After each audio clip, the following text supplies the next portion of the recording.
Dear participants, dear experts, thank you for taking the time today to join us for the panel discussion on the challenges, risks, and lessons learned from the repatriation and rehabilitation of foreign ISIS affiliates from Northeast Syria.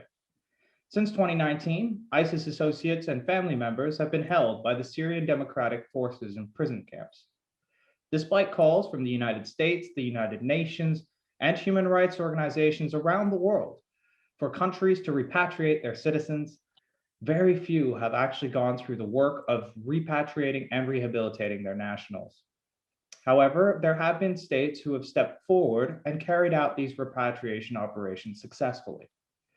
Today, we will look at the challenges and lessons learned from these processes and what are the major risks posed by the failure of rehabilitation or the threats posed to political will. To discuss this with us, we are honored to welcome three distinguished experts. Dr. Anne Chalbor is an international human rights lawyer and a legal advisor to the United Nations Special Rapporteur on Human Rights while Countering Terrorism. Kevin Osborne is a country manager and focal point for returned terrorist fighters with the Global Community Engagement and Resilience Fund, or GCERF. And Dr. Gulnaz Razdikova is director of the Center for Analysis and Development of Interfaith Relations in Kazakhstan. Thank you all so much for being here and for imparting your experiences. This panel has been organized by the Bulan Institute for Peace Innovations. The Bulan Institute is a research institute based in Geneva, Switzerland, with a regional office in Bishkek, Kyrgyzstan. Our mission is to promote peace, security, and human rights in Central Asia, Eurasia, and South Asia through research, advocacy, and dialogue. We will now move on to the presentations of our experts who will present their insights on the situation. We will follow their presentations with a question and answer session. The experts will be asked the questions provided by our participants. If you have a question to ask, please let us know in the Zoom chat on the right-hand side of your screen. I would like to add that our session is being live streamed to Facebook, will be recorded to share with our partners on social media, and will be posted to our website. To all participants, please keep your microphone and cameras off for the entirety of the panel discussion. Our first presentation will be from Dr. Anne Chalbor. Dr. Chalbor is the legal advisor to the UN Special Rapporteur on Human Rights while Countering Terrorism. She has extensive experience working for the OHCHR and OSCE and has recently been nominated by the UNHCR to serve as a judge in the Cour nationale du droit d'asile, the French asylum court. She has written extensively with the UN Special Rapporteur on strategies and recommendations on how states and societies can address terrorism without infringing on fundamental human rights and freedoms. She has openly advocated for the repatriation of ISIS affiliates in Northeast Syria. Thank you for being with us, Dr. Chalbor. Thank you. Thank you. Dr. Chalbor, could you please provide us with an overview of the current situation with ISIS affiliates still being held by Syrian Democratic Forces, and what are the current reasons states are still refusing to repatriate their citizens from Northeast Syria? Sure, thank you. Thank you very much. Let me maybe start, if you don't mind, by highlighting that this session touches a core aspect of the work and the concerns of the mandate that I work for. And let me maybe also start by giving you a little bit of an overview of what the mandate has actually done and what issues it has engaged on. The mandate has engaged directly a number of governments on the issue of return and repatriation. In Kazakhstan, as you know, during a country visit in May 2019, together with a special rapporteur, we had the opportunity to see the repatriation measures that had been successfully implemented by the government in several return operations where more than 700 individuals had been repatriated. We visited the repatriation center and met with some of the women who had just been repatriated. The mandate has also developed close cooperation with a number of other governments, including the Russian Federation, with whom a process of learning and engagement has just started. We've also engaged and put forward our position through several judicial proceedings, such as through an amicus brief in a French case that was filed last year, together with the Special Rapporteur on summary, arbitrary and extrajudicial executions before the European Court of Human Rights. And we were also a party to the proceedings in the case of Shamima Begum in the UK during the second half of 2020. We're going to keep on engaging in the next few months in other cases as we see them emerging in various parts of the world, in Europe and in North America. We've also engaged with a number of governments on individual cases, such as with Canada, which successfully returned an orphan child from the camps to her family last year. Very recently, the mandate has prepared jointly with 15 other special procedure mandate holders, a very important communication on the situation of third country nationals in the camps in Northeast Syria, which has been sent to 57 governments who reportedly have citizens deprived of their liberty in the camps. So the letter addresses issues linked to humanitarian access, to the collection and the use of biometric data, the specific impact of deprivation of liberty on women and children due to their alleged association with listed terrorist groups, as well as issues of due process, of security, as well as of the treatment of individuals who are currently deprived of their liberty. This communication is important because it includes a number of governments who have so far not addressed the issue of their citizens who are currently deprived of their liberty in Northeast Syria. The communication will become public on 29th of March. Now, the position of the mandate on the question of return and repatriation has been clear and it's been consistent, and it might simply be worth repeating today, if you don't mind. And it is that the return and the repatriation of foreign fighters and their families from conflict zones is the only international law compliant response to the complex and precarious human rights, humanitarian and security situation faced by women, men and children who are detained in inhumane conditions in overcrowded camps in northern Syria and in Iraq. It's a comprehensive response that amounts to a positive implementation of Security Council resolutions 2178 and 2396. And it is also considerate of a state's long-term security interests. Of course, any repatriation must comply with international law, including with the absolute prohibition of torture, ill treatment, and refoulement. Now, in the mandate's view, states have a duty to act with due diligence and take positive steps and effective measures to protect vulnerable individuals who are located outside of their territory, where they're at risk of serious human rights violations or abuses, and where their actions or omissions can positively impact on these individuals' rights. This means that a state's responsibility can be engaged on account of acts which are performed or which produce effects outside its national borders, or which have sufficiently proximate repercussions on rights guaranteed under international human rights law, even if those repercussions occur outside a state's jurisdiction. This is particularly relevant where a state's actions and omissions can impact on and provide protection to rights that are essential to the preservation of values that are enshrined in international treaties and customary international law, human dignity and the rule of law, and amount to jus cogens or non-derogable customary law norms. So the mandate has been encouraged that the UN Human Rights Committee on the Rights of the Child has published its views in 2 major French cases and found that France, and accordingly other similarly situated states, had jurisdiction over children in Kurdish controlled camps in Syria who are French nationals and are there because of their parents' involvement with ISIS. These decisions which show that jurisdiction follows ability, mean that states of nationality have the positive obligation to protect the human rights of child nationals in the Syrian camps. Now, allow me maybe to highlight some of the key issues and challenges that the mandate has identified in the course of its work.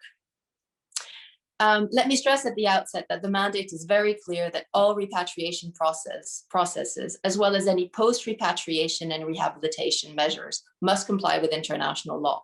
The absolute prohibition of non-refoulement must always be respected, and the management of this requirement will necessitate a joint effort by key actors, including the UN and other governments.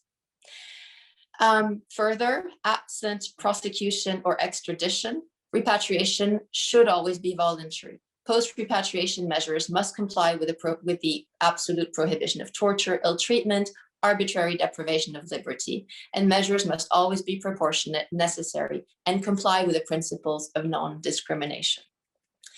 Now, in relation to children, the mandate has made clear that, in line with international law, states must treat children, including children related to or associated with designated terrorist groups, primarily as victims when they are devising responses, including counterterrorism responses, and that the child's best interest should always be a primary consideration.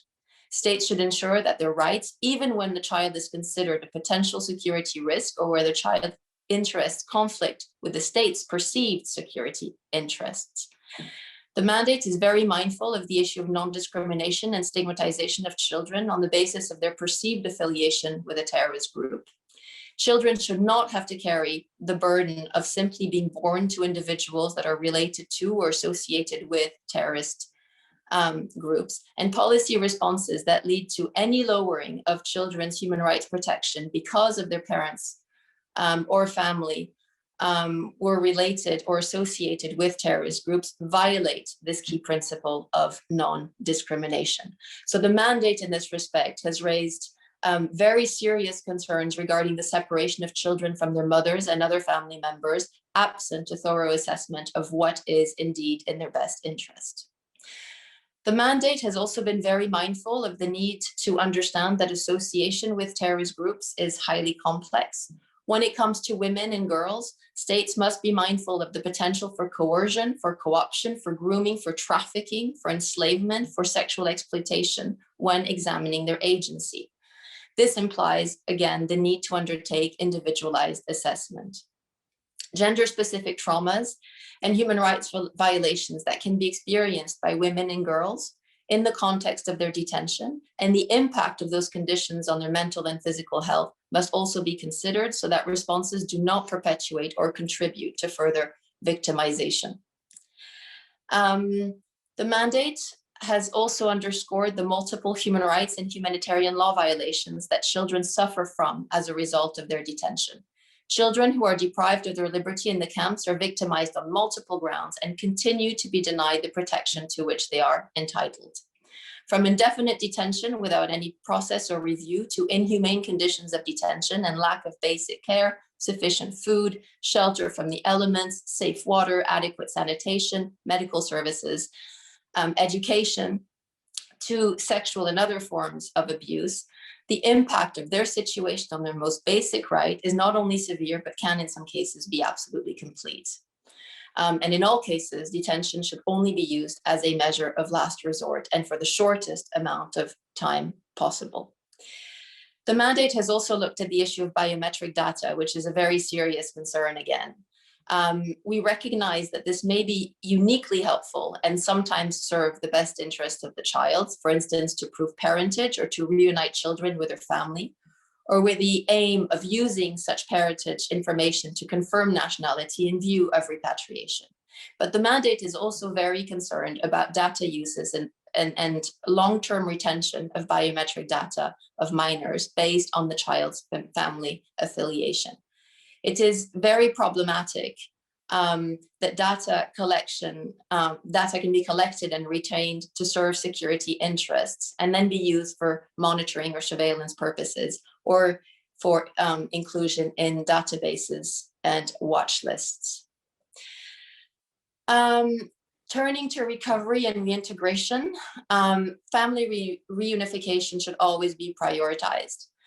States must take all feasible measures to ensure the protection and care of children affected by armed conflict and all appropriate measures to promote the physical and psychological recovery and social integration of child victims of armed conflict. States must take measures to ensure that children do not carry the stigma of association, whether they were involved or not, and face rejection and reprisals from their home communities. The mandate has also warned of the potential for discrimination and stigmatization that policies and measures that address violent extremism can have. This must be considered when examining post-repatriation processes and interventions. Finally, let me underscore that political will and courage, the political discourse, the political communication are key components in every instance of successful repatriation that the mandate has witnessed. It's clear to the mandate that this is a key impediment to return in many countries. Let me also highlight maybe the next steps, and this is the work that I lead for the mandate. We're going to continue to engage with governments, UN Secretariat and agencies, victims and civil society on this issue to gain greater understanding of the challenges and the concerns that states face. We're going to continue working towards finding durable human rights compliant solutions for all individuals who are currently detained, not just in northeast Syria and Iraq, but also in other conflict areas where individuals are deprived of their liberty due to their alleged links with terrorist groups. The solutions that are set out now are important because they will pave the way for other such complex situations in the future. Thank you. Thank you very much, Dr. Shalbal. That was a fascinating introduction and really gave us a broad understanding of the mandate and of the legal context surrounding the situation in Northeast Syria. So thank you for saying that. And yes, we should always keep in mind, as you did with the children, there are many children that are being held in these camps and their rights are being violated every day. And we really need to emphasize that repatriation is critical at this point. Our second presentation will be from Mr. Kevin Osborne of GCERF. Mr. Osborne has had an extensive career working along different humanitarian fields with organizations like the Catholic Relief Services, the Search for Common Ground, the World Health Organization, and he is now a country manager and focal point for returning foreign terrorist fighters at GCERF, and oversees relations of GCERF globally for programs related to the rehabilitation, reintegration, and resocialization of returning foreign terrorist fighters and their families. Thank you so much for joining us and for giving us your perspective on this issue. Mr. Osborne, from the perspective of your organization, how would you assess current state policies towards ISIS associates, and how is GCERF working to help those countries which intend to or have repatriated their citizens? Thank you very much, Cooper. And it's really nice to be here this morning with all of you, or wherever you're tuning in from, whether it's morning, noon, or night.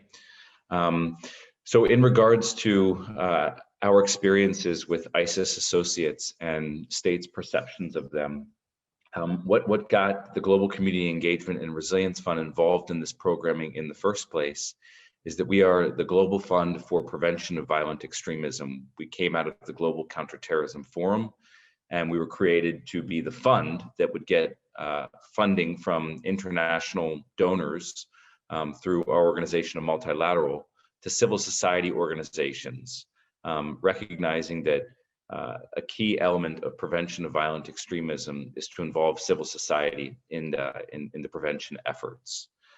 So we're one of 3 organizations that came out of the Global Counterterrorism Forum, one focusing on research, which is the Hidayah Institute, the International Institute of Justice and the Rule of Law, which focuses on a lot of the rule of law and legal issues associated with returned foreign terrorist fighters. And then GCERF, which is focusing on prevention of violent extremism more broadly. And now we've taken on this focus of supporting the reintegration, rehabilitation, and resocialization of returnees from foreign conflicts, but namely Iraq and Syria. And at a board meeting, several of our board members, which are states, were talking about the need to provide support in countries that were maybe willing to take back their returnees and to empty the camps in Northeast Syria, namely Al-Hol. And they were talking about setting up another fund to do that. And we said, well, we can do it. And so the board said, all right, well, put together some ideas. And so we did. And what has progressed is that we started in the Western Balkans, namely with Kosovo, where we've been funding grants since 2017, one of which was focused on preparing this enabling environment and supporting, in particular, women who were returning from Iraq and Syria with their reintegration and resocialization and rehabilitation. And we ran into a lot of roadblocks with that programming, mostly because the government wanted to support these efforts, and they wanted CSOs to be involved, civil society organizations, but they didn't really trust them. And it took a while to establish that trust. And there was a number of actors that wanted to be involved in this work. And they were bombarding the returnees with questions and promises. And so the returnees quickly became fatigued and distrusting of government and of civil society organizations. So it started in Kosovo, and we then kind of blew it out to a regional needs assessment in other Western Balkan countries around the needs of returnees coming back from Iraq and Syria, which is primarily where people were coming back from and are coming back from at this time. And we put together a regional investment strategy focusing on a few countries to start. So Kosovo, Albania, and North Macedonia. And then we've done some fundraising through our board to start programming in those countries. Those countries are quite open to taking back their returnees or their nationals who are who were in Iraq and Syria with ISIS or affiliated with ISIS, or who are still there. They've been quite willing to take them back, but some of the challenges that they've run into are, in particular, there's two waves of returnees that we've noticed. There's the first wave of returnees in Kosovo, which are people that went there voluntarily and returned voluntarily between 2014 and 2015-16. And most of those people, they went to Iraq and Syria, and they fought with ISIS and Daesh, and they returned because they were disenfranchised by what they saw when they got there. Maybe they expected certain reality, and then when they arrived, they were scared or fearful of what they saw, in particular the war, and so they came back voluntarily. And in most cases, the governments took them back and did not prosecute them. And at that time, in particular in those countries, there was a bit of a, let's just say, two political camps or multiple political camps on whether or not people should go there in the first place. In the Western Balkans, they had wars, Yugoslav wars, and there was Muslims in particular from around the world that were coming and defending their freedom during time when there was persecution of Muslims. So there's a lot of Muslims in the Western Balkans in particular that went to Iraq and Syria because they felt that they had a mandate to do that because Muslims were being tortured and killed. And so the governments maybe hadn't really spoken out about people going to Iraq and Syria to fight. And so those first wave of returnees that came back voluntarily received different treatment than, for example, people that have returned recently, where there is a more rigorous screening process. And in some cases, people are being brought before courts and might even be put in prison, might be jailed and put in prison. So, some of the challenges are these two waves, one that came back voluntarily, now ones that are being essentially forced to come back, repatriated forcibly. Another challenge is the pandemic. Many returns were expected at the beginning of, the end of 2019, the beginning of 2020, and they haven't happened due to the pandemic. And so a bit of momentum has been lost over the last year for returning people from Iraq and Syria. Another challenge is the distrust that has been generated with returnees. Now, while they're forcibly, being repatriated, there is, to some extent, they have to be willing.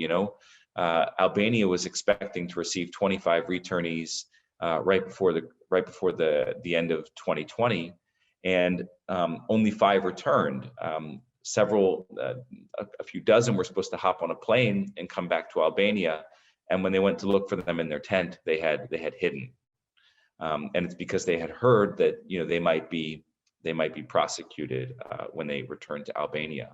So while they were ready to come back initially, and they should have come back, they found a way to not come back, and so that is a bit of a challenge that is present at the moment.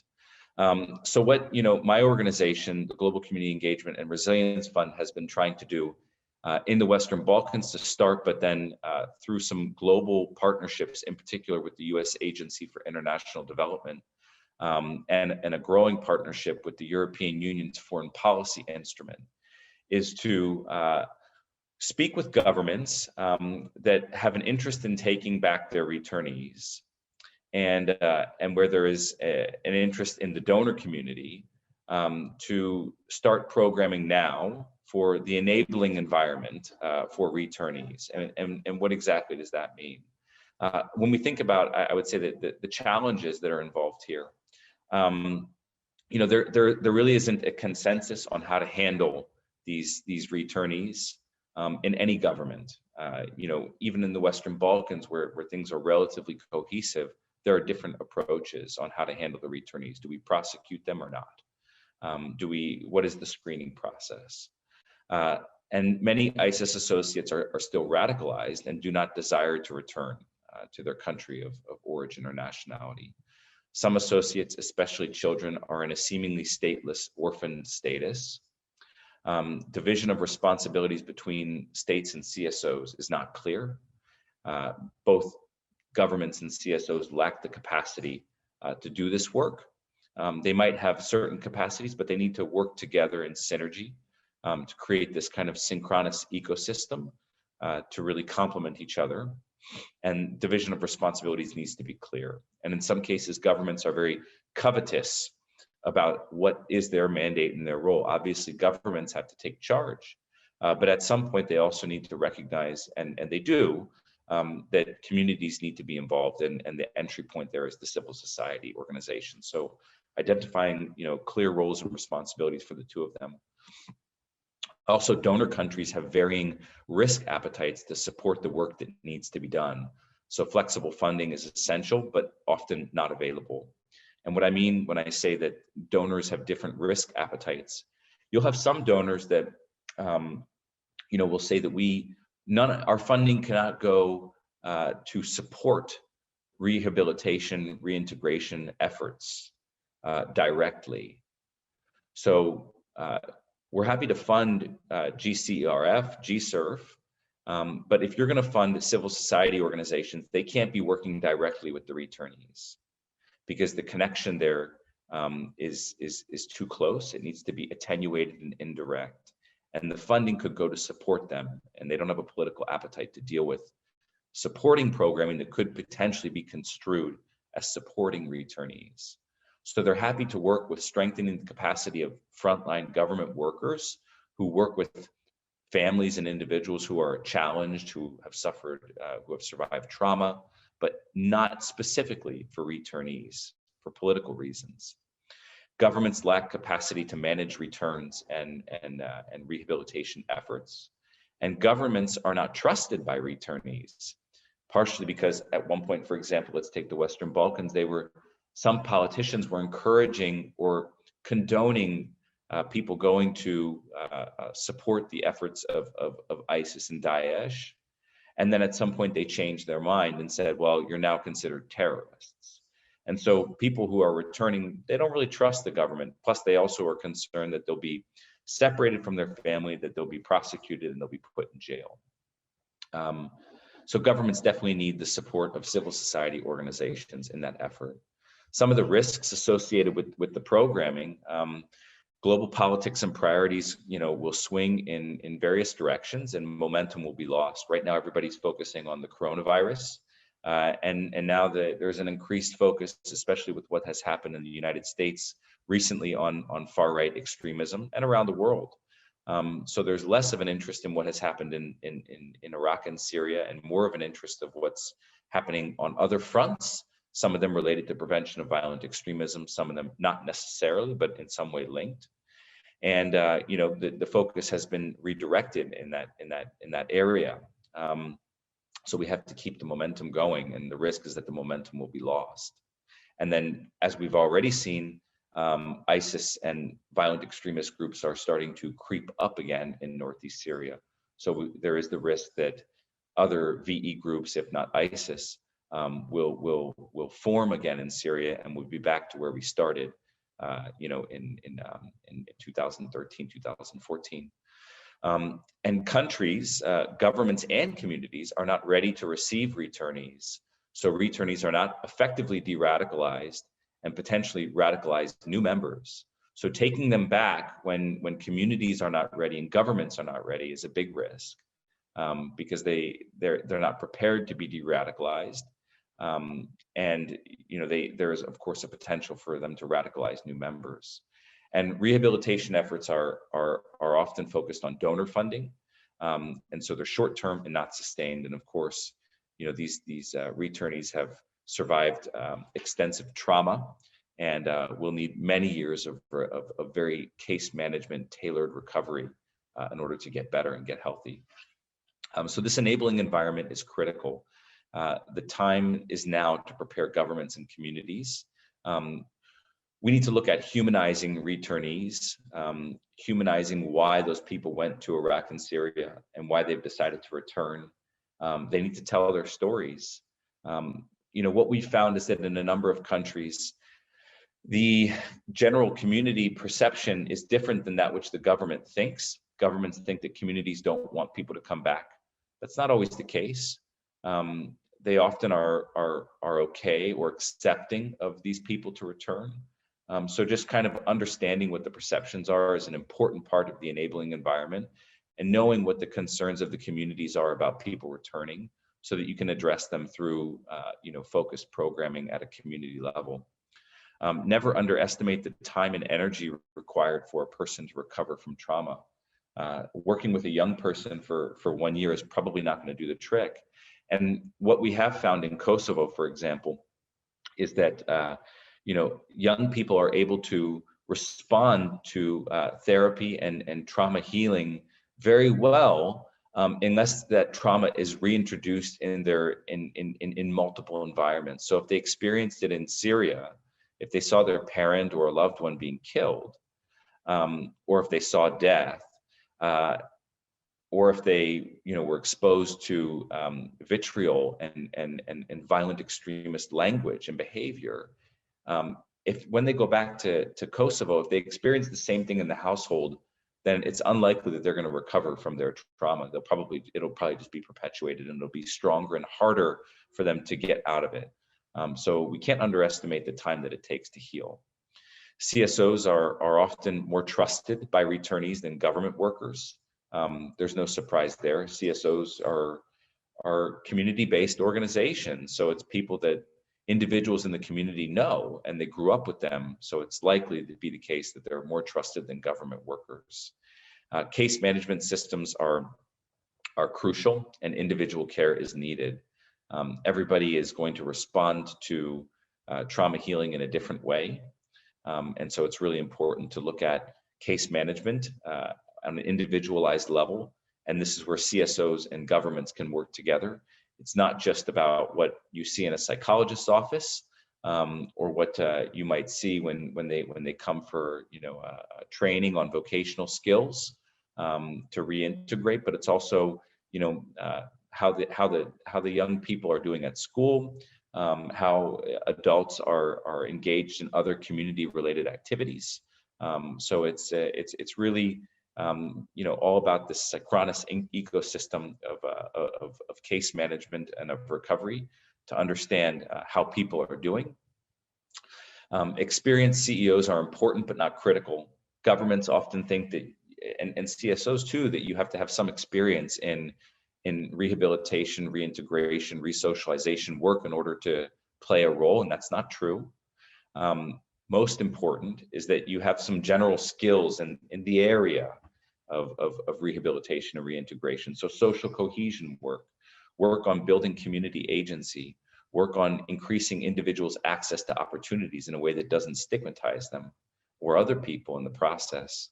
And most important is that the CSOs are trusted by the government authorities, because inevitably governments have to be able to divulge information, disclose information, share information with civil society organizations in order for them to work together effectively.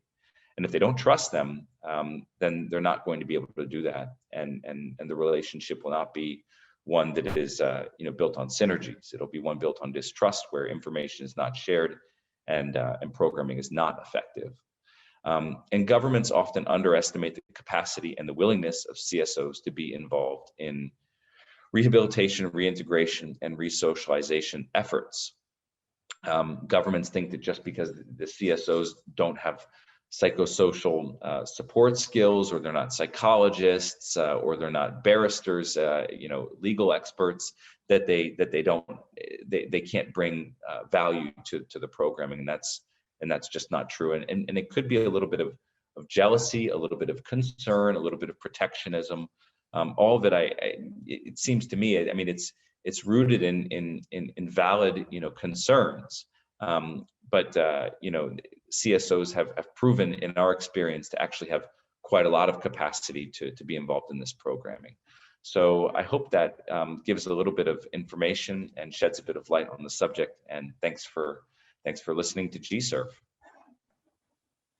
Thank you, Mr. Osborne. That was a really comprehensive overview. I really like how you isolated specific risks that face these processes. And yes, the important role of civil society organizations, it really has to be noted and considered going forward. So thank you for your presentation, and we look forward to more questions in the Q&A later.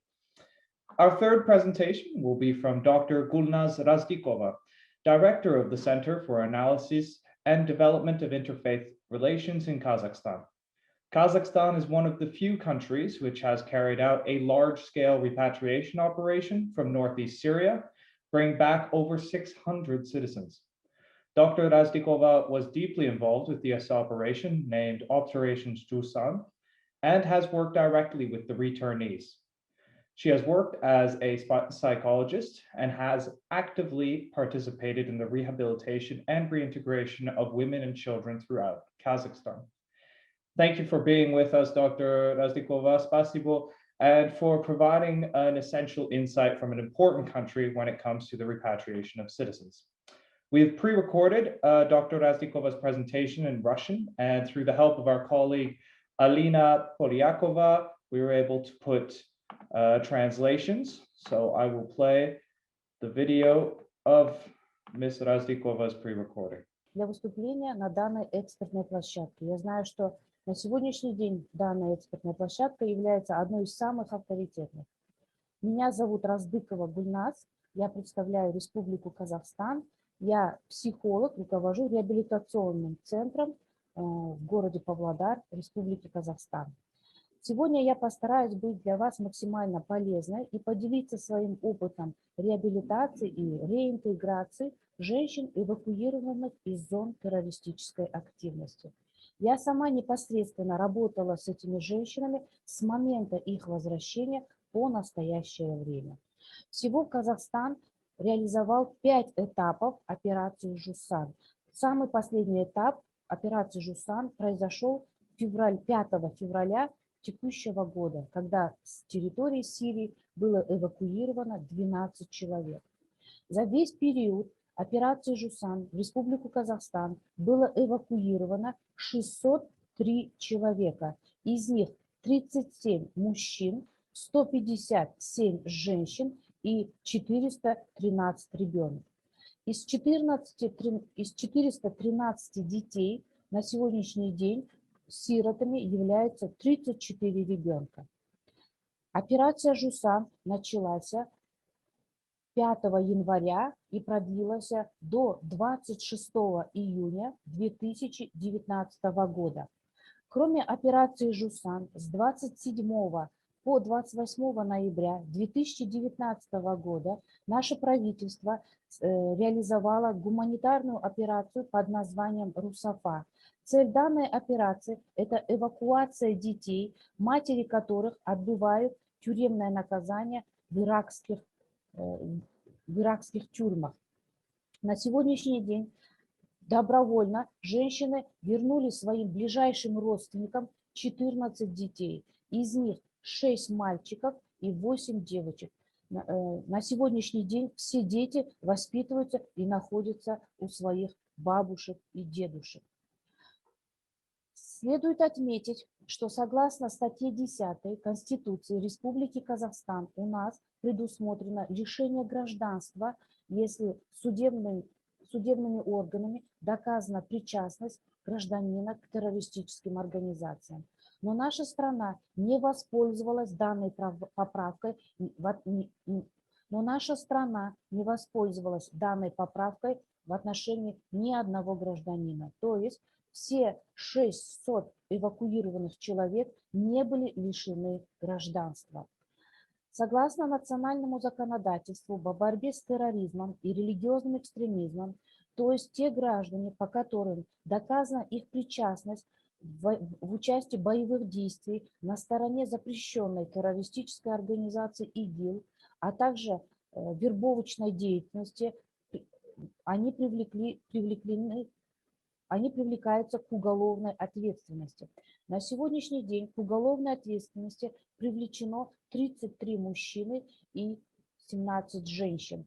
Женщин в основном приговаривают к условным срокам наказания, чтобы не отрывать их от воспитания своих детей. Операции «Жусан» предшествовала огромная подготовительная работа. В первую очередь это законодательные изменения. Была принята государственная программа по противодействию религиозному экстремизму и терроризму с 2018 по 2022 годы. Также были внесены изменения в Уголовный кодекс Республики Казахстан, согласно которому уголовная ответственность за участие в террористическом акциях начинается не с 16 лет, как было это ранее, а с 14 лет. Был расширен состав преступлений террористического характера. Во-вторых, с 2017 года в городе Нур-Султан состоялись многоуровневые переговорочные процессы по сирийскому вопросу. Следующее. Был изучен опыт других государств по дерадикализации и реинтеграции женщин. Также нашей страной активизировалась работа в социальных сетях по удалению либо блокированию нежелательного контента, который распространяли экстремистскую идеологию. Следующее. Судебным решением Республики Казахстан были запрещены на территории нашей страны следующие международные террористические организации, такие как Исламское государство, Фронт Ан-Нусра и Ат-Такфир Уаль-Хиджра. Также нашей страной были депортированы так называемые проповедники экстремистской идеологии. Они сейчас отбывают наказание в исправительных учреждениях. Была укреплена материально-техническая база реабилитационных центров, были организованы курсы по подготовке и переподготовке специалистов, теологов, религиоведов, психологов и социальных работников. Медийная политика операции «Жусан» была открыта, многие судебные процессы были освещены в СМИ. Сами репатрианты давали интервью, контактировали с журналистами, в том числе и зарубежными. На сегодняшний день об операции «Жусан» вышло около 700 печатных и электронных материалов. Все эти материалы находятся в открытом доступе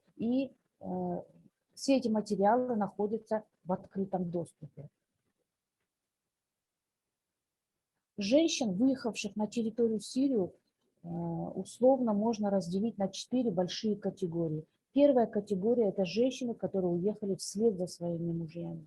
Вторая категория – это женщины, которые уехали по собственной инициативе.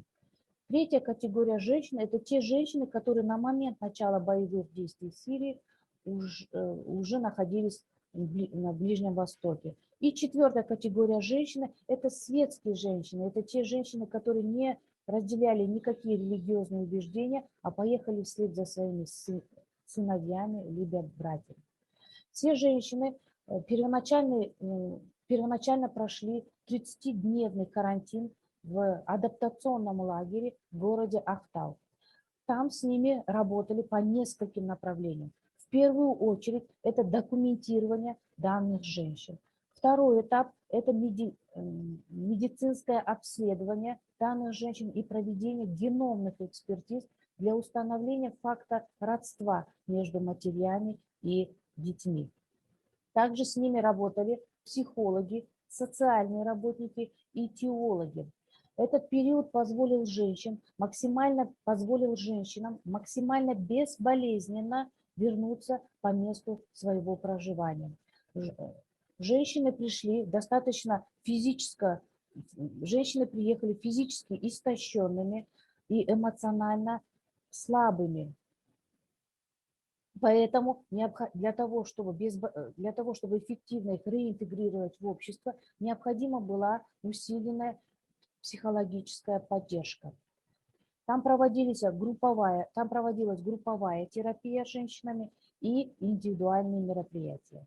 Также с помощью теологов женщины уже на момент нахождения в адаптационном лагере Ахтау отказались от многих радикальных религиозных убеждений, на которых они находились. Такие понятия, как хиджа, джихад, такфир, тагут были рассмотрены девочками уже в адаптационном лагере. После 30-дневного пребывания в адаптационном лагере все женщины вернулись в свои семьи по месту проживания. На сегодняшний день, несмотря на условия пандемии, реабилитационные мероприятия с женщинами продолжаются. Они продолжаются с позиции республиканского общественного объединения «Ахмевет». Я сама реализую большой проект, который называется Zoom Жусан, где 2 раза в неделю мы с женщинами собираемся для встречи с психологами и с теологами. Необходимость реализации данного проекта обусловлена условиями пандемии, которая была в нашей стране. Многие женщины прошли курсы подготовки, многие женщины прошли профессиональные курсы подготовки и переподготовки. Женщины работают, либо получили грантовое финансирование на открытие своего индивидуального дела. Также детям на сегодняшний день все дети, эвакуированные по операции Жусан, охвачены дошкольным и школьным образованием. Они все посещают школьные учреждения, либо детские сады. У них сейчас идет процесс социализации. Несмотря на то, что круг интересов многих женщин на сегодняшний день ограничен семейными делами, они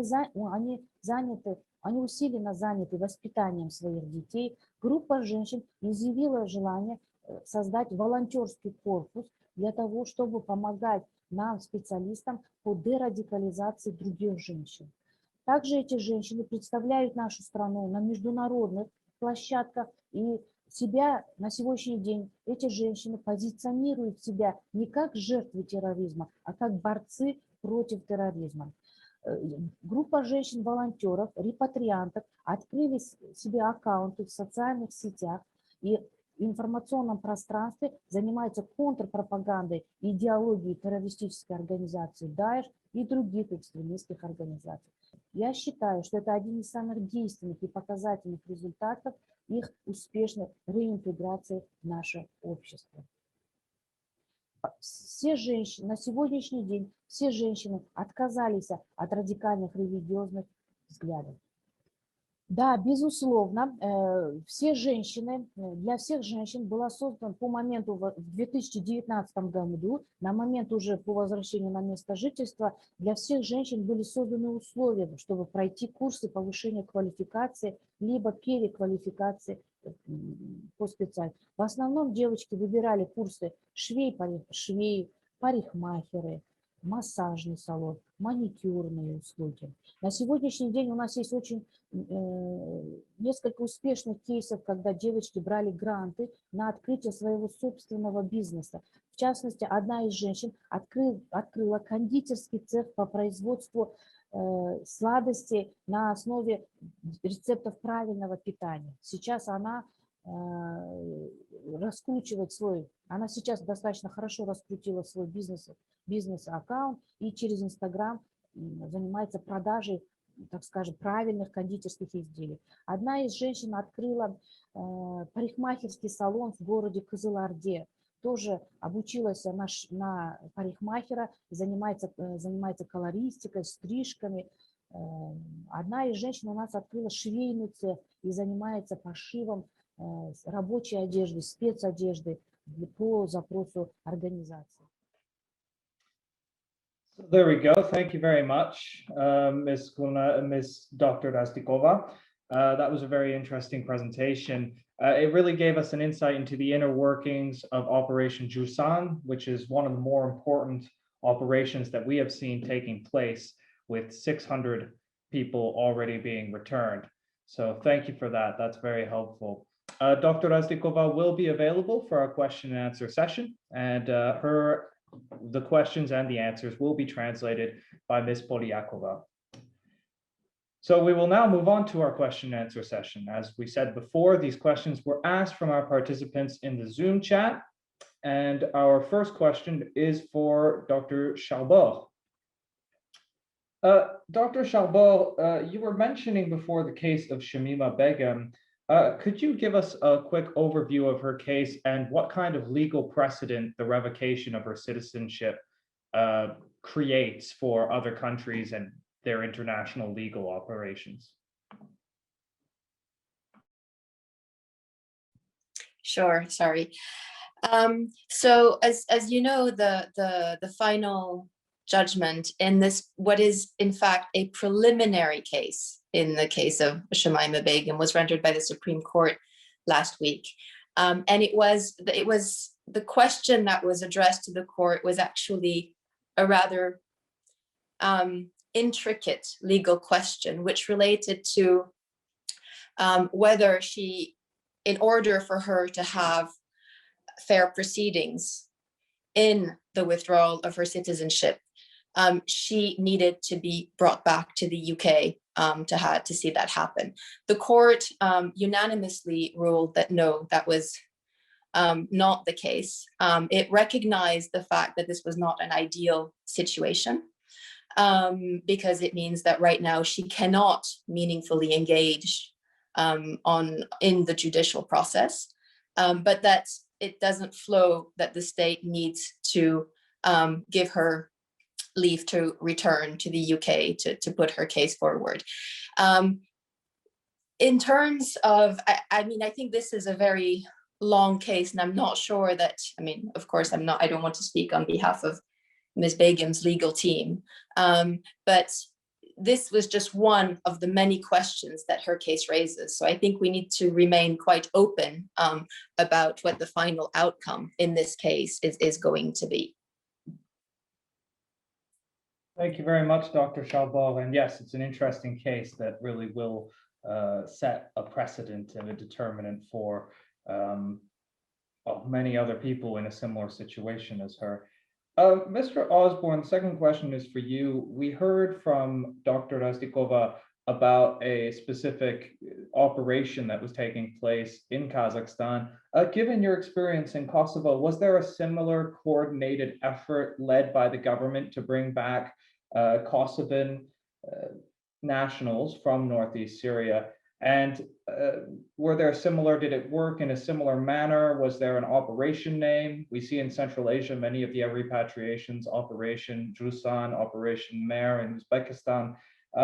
Has there been a similar model in Kosovo, or is it more individually based? Thank you for the question. In Kosovo, I don't believe they had an operation name. It was a very coordinated effort, however, and the government kept it very close to the chest, as one would say. They have brought civil society organizations into the reintegration and rehabilitation, resocialization efforts in time, but they've certainly been careful about how to do that.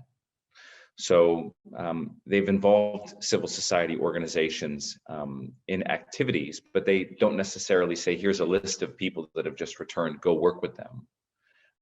They go through a rigorous screening process. They speak with the children and the women, which has been the majority of the people who have come back, and they assess their psychological state. They assess how they're doing, what their needs are, and then they start providing them, case management, individualized treatment. And this is where CSOs have been brought into the fold. So the way that they've done it, for example, a CSO might have a an employment program or a vocational training program or a small grants program. And the government, being managed out of the Ministry of the Interior, has a special unit that's dealing with reintegration. And the Ministry of the Interior and Ministry of Social Affairs, Ministry of Education, et cetera, they all kind of know who these people are and where they are. And they go to the civil society organizations, they say, well, here's a list of people who would benefit from a vocational skills training program. And they don't say that I am a returnee and you are just a person in the community that needs help. They give a list of names, and the CSOs are then responsible for following up with those individuals and bringing them in. But everybody has expressed what it is that they want to do and don't want to do. So no one is forced to be involved in a vocational skills training program unless they've expressed an interest. And often many returnees aren't ready for that kind of group work when they first come back when they first have returned to Kosovo. It's taken some time for them to get to the point where they feel comfortable working with their peers. Also, in terms of schools, a civil society organization might be supporting a school with extracurricular activities, sports activities, creative learning activities. Some examples of activities are building robots, dance, theater classes. So they'll say to a civil society organization, in this community, in this school, we'd like you to do that kind of programming. And what we know based on that is that means that there are returnees in that community. There are returnee children in that community. So the CSO might not know, the civil society organization might not know who they are in particular, but they know that there are people in that community. There are people in that school. So they work with the individuals without actually knowing exactly who they are, and that's of course intended to not develop a stigma with the returnees and the others who are living in the community.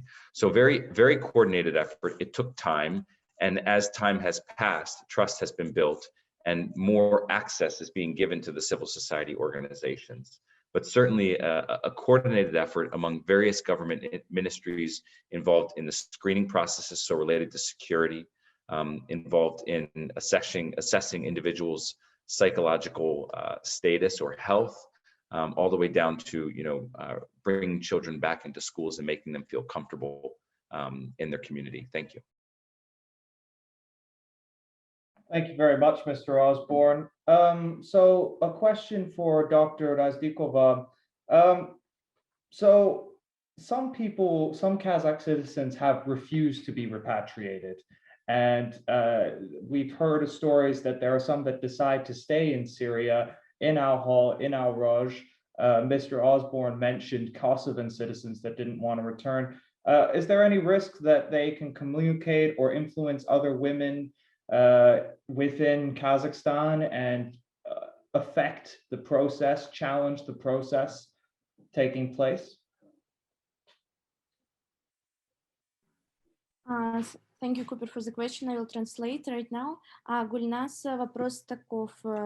Как мы слышали от предыдущих спикеров, были замечены случаи, когда граждане отказывались от репатриации, и в вашем опыте был ли такой случай, когда граждане Казахстана отказались от репатриации и коммуникации, сотрудничеству с вашим центром? И если был такой опыт, есть ли риск, что данные граждане могут повлиять на уже участвующих граждан вашей деятельности?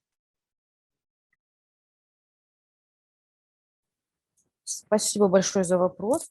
Один из принципов операции «Жусан» – это добровольность. То есть женщин не заставляли возвращаться из Сирии, вернули только тех, кто изъявил желание вернуться. На сегодняшний день в лагере Аль-Холь остаются порядка 60 женщин, которые до сих пор не хотят возвращаться. То есть насильно их не репатриируют в нашу страну. Мотивы невозвращения в нашу страну у них свои. Возможно, они боятся уголовного преследования, но насильно их не возвращают. Те женщины, которые вернулись, это 157 человек, среди них кейсов за отказ от реабилитации не было зафиксировано. То есть это добровольный их выбор, поэтому они добровольно проходят сейчас реабилитацию. Спасибо, я переведу. Thank you very much for your question. The main method and the main principle of the work of our center is free will and voluntarily approach for returners. We didn't force all these women to return. We helped them to return. We helped to return those women who wanted to return. For example, there are still 60 women who do not want to return to Kazakhstan. But they all have their own reasons, and we do not impose the decision to return them. However, 150 women who returned, they returned based on free will and voluntarily. Okay, very interesting. Thank you, Dr. Razikova, for your answer, and thank you, Ms. Polyakova, for translating. I mean, going on this free and voluntary return principle, I'll bring back in Dr. Shalbel. Dr. Shalbel, if these women, these nationals, we said 60 nationals of Kazakhstan who refuse to return to the country, we've heard cases of people not wanting to return from Kosovo, 15, I believe Mr. Osborne mentioned recently. What are the legal obligations then for states to bring back these people, even though they're not consenting? Or how do we handle cases such as these, where we have radicalized people who do not want to return to their home countries? So, I mean, that's one of the most difficult questions, obviously. The position that we have is that return and repatriation should be voluntary. This becomes particularly problematic when you link into that the question of non-refoulement. In a number of instances, individuals might be subject to inhuman treatment upon return. And let me just add that this problem is made even more complicated by the fact that these individuals are currently detained or deprived of their liberty by a non-state armed group that is operating in northeast Syria. So the position of the mandate on this is that this will definitely need enhanced, coordinated solutions that need to be discussed between states and with the international community, the UN in particular, and bringing in a number of agencies that deal with these issues on a regular basis. And I'm thinking here of UNICEF, UNHCR, and OHCHR, for instance. This is an issue that is broader, in our view, than just a counterterrorism issue. It really touches upon core human rights obligations of states that are addressing this issue. That's very interesting. And I'll continue the discussion with Mr. Osborne, specifically with your example of these 15 people, I believe, that didn't want to return to the Balkan region. Again, do they have a fear that they won't be experiencing a fair trial, that they won't have the resources to properly protect themselves, defend themselves in a court of law? And do CSOs help fill that gap, notably in Kosovo or in the other countries where you have experience? Thank you for the question. It's hard to know what each individual has going through their head, and we're just starting to dig into this. 25 were supposed to return to Albania before the end of 2020 in the month of December, and then at the last minute only 5 of them returned. So 20 of them stayed behind, and we're trying to dig into why exactly they decided not to come. But in short, it's fear of prosecution and persecution. And it's not necessarily at a community level. It's that there would be legal, retribution for them having gone to Syria. And in some cases, they may not have gone there voluntarily. They may have gone as a family member, as a young person, or as a spouse who felt that they were forced to go. for whatever reason. And they may not have been complacent while they were there. They may have spoken out against what was happening, but could not leave. So it's unclear whether they are concerned that they might not get a fair shake in court, if they are perhaps guilty or culpable in some way and are concerned that they'll go to prison. It's not entirely clear. But one thing that can be done for sure is that civil society, I remember in North Macedonia, the government, they've set up a center for countering violent extremism that now has a rehabilitation, reintegration strategy approved at the national level.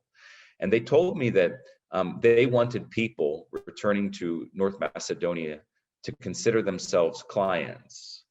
And they wanted their feedback on how the experience was. They wanted to look at the returnees to look at their government as service providers, supporting them in their return. They did not want there to be an adversarial relationship or a fear-based relationship.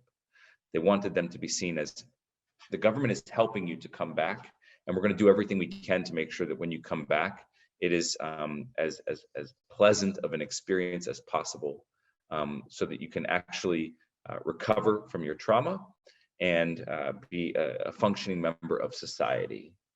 And so, that's one thing. The government, the message the government has for the people upon return, and those messages circulate, they circulate quickly. So when people hear that you might be prosecuted when you return to Albania, that can create some reluctance to return. Whereas in North Macedonia, where they hear that the government consider themselves to be service providers for people to return, a much different perception on what's going to happen when I go home. So the way the government has framed it is really important, and the evidence that they're circulating around, the communications that goes around about how cases are being treated is really important. And CSOs can play a role in that by just making sure that, because sometimes governments struggle to communicate this in the most balanced way. At the end of the day, they have to have a party line, whether that party line is, hey, come back, or well, you did go over there, so we're going to have to look into this carefully, and you might end up going to prison. You might have to face some jail time, or there might be some charges against you. You might have a criminal record, whatever that may be. But CSOs can help to spread the message on what is really happening, and show the positive examples of people coming back, and that I think is really important. Governments at the end of the day they're always going to have their countering violent extremism messaging around the whole. It'll be some umbrella that's hanging over all of the programming on reintegration of people returning from Syria and Iraq, and that countering violent extremism messaging can distort or taint the image that governments might want to put forward, or the messaging they might want to share with people who are thinking about returning. So CSOs can help to just share some positive stories of people that have returned, so that there isn't such a fear-based relationship between governments and returnees. We've seen that to be quite successful. And then people are much more open to coming back and kind of just being comfortable with their situation and doing what is necessary to recover and become functioning members of society. Thanks.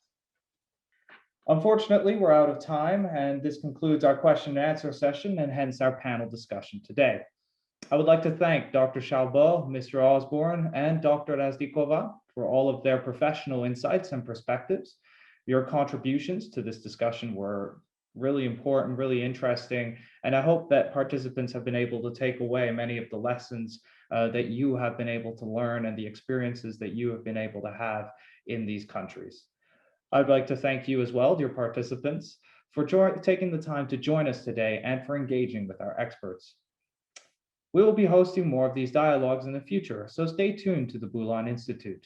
If you like this dialogue, please inform your friends and partners, and don't hesitate to reach out to us.